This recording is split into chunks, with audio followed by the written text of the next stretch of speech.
तो स्थापना दिवस की सभी साथियों को बधाई।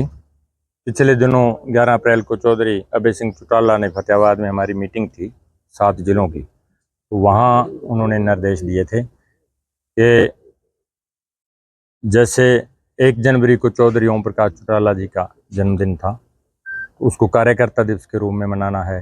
14 फरवरी को चौधरी अभय सिंह जी का है युवा दिवस में। 25 सितंबर को हम हमेशा समान दिवस के रूप में हमारे जो जननायक चौधरी देवीलाल जी उनको मना रहे हैं।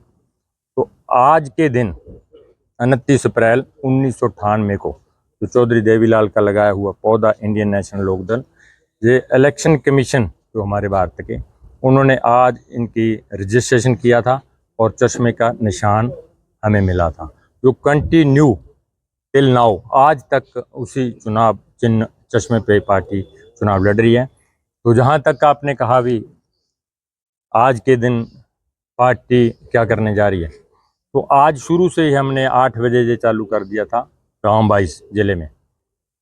कल 2 दिन पहले हमने सारी प्लानिंग तैयार कर ली थी। तो हर घर में झंडा, इंडियन नेशनल लोकदल का हर घर में झंडा। तो उसके बाद गांव के बाद अब हम शहर में जहां ऑफिस में शुरू करेंगे, और दुकानों पे जो पार्टी के कार्यकर्ता हैं उनके चाहे प्रस्थान है, चाहे मकान है, रेजिडेंस है, जो उन पे झंडा लगाएंगे और संकल्प लेंगे कि जो चौधरी देवीलाल का लगाया हुआ पौधा है और चौधरी ओम प्रकाश चौटाला जी का दिखाया हुआ रास्ता है, पार्टी सुप्रीमो चौधरी अभय सिंह चौटाला जी के नेतृत्व में हम इसको 4.5 साल हालांकि इलेक्शन में पड़े हैं, 19 में 29 में होंगे चुनाव, तो एक संकल्प लेंगे कि जो 10 साल के शासनकाल में 10.5 ही हो गए, तो जो इन्होंने वायदे किए थे पब्लिक के साथ, उससे पहले भी भूपेंद्र हुड्डा के नेतृत्व में जो कांग्रेस का शासन रहा है, तो लोगों से वायदे किए थे, और जैसे उनसे एक ठगा हुआ महसूस पब्लिक कर रही है। तो उसको हरियाणा को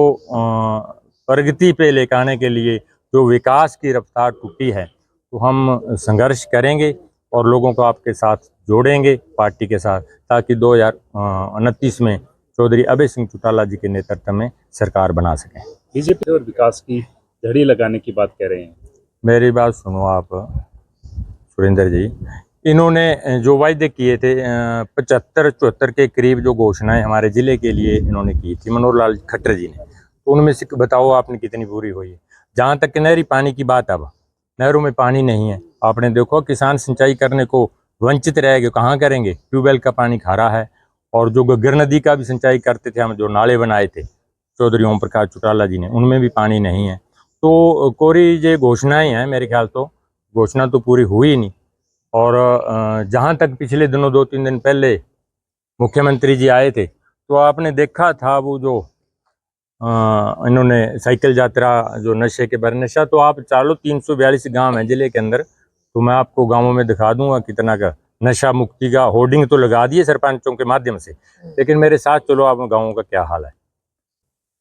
एक्चुअल जे कांग्रेस भूपेंद्र हुड्डा जी हमेशा कह रहे हैं, हमारे पे उंगली करते हैं कि बीजेपी के साथ मिले हुए हैं, लेकिन लोगों को असलियत सामने आ गई। पिछले दिनों जो सेशन था विधानसभा का प्रदेश के अंदर, तो हमारे 90 में से 2 विधायक हैं, अर्जुन चौटाला जी, अजीज हमारे अर्जुन चौटाला जी और आदित्य चौटाला जी, दोनों ने जो चौधरी देवीलाल की नीतियां थी, उन्होंने भी चाहे लोकसभा हो विधानसभा हो, जब भी उनको मौका मिला हाउस में पहुंचने का, उन्होंने दबे कुचलों की आवाज को बुलंद किया है। उसी तर्ज पे इन्होंने दोनों विधायकों ने जो हरियाणा के मुद्दे थे इनको बुलंद किया। और जहां तक कांग्रेस की बात है, हालांकि 37-38 MLA हैं उनके, विपक्षी दल वो हैं, हमारे तो 2 हैं। जो मुद्दे उनको उठाने चाहिए थे, भूपेंद्र हुड्डा जी का ये साबित कर दिया भी बीजेपी के साथ मिला हुए हैं। और उन्होंने एक मजाकिया लहजे में विधानसभा के अंदर अपना समय व्यतीत किया है, उन्होंने गंभीरता से लिया ही नहीं कि हरियाणा के अंदर प्रदेश के अंदर क्या किया है क्या नहीं किया। तो उन्होंने टोका टकनी करनी तो दूर, मजाक के लहजे में अपनी हंसी मजाक में समय बर्बाद किया है। क्या दिक्कतें इनको तीनों को ही हैं। रणदीप सुरजेवाला की अलग कांग्रेस है, शैलजा जी की अलग है, हुड्डा जी की अलग है, किरण चौधरी जी छोड़ के चली गई, उनकी अलग थी। सारे मुख्यमंत्री कैंडिडेट बन के सोते थे, और इनकी वजह से ही दुफाड़ होने की वजह से ही सारा कुछ जो तीसरी बार रिपीट हुआ है यही हुआ है। तो नहीं तो हो सकता है जी अपने ठीक रहते तो हरियाणा के अंदर कोई नया आपको राजनीतिक समीकरण दिखता, लेकिन जो कांग्रेस के वोट हैं वो सारे इनकी गुटबाजी की वजह से बीजेपी को शिफ्ट हो गए। तो इसलिए बीजेपी तीसरी बार सरकार बनाने में सफल रही।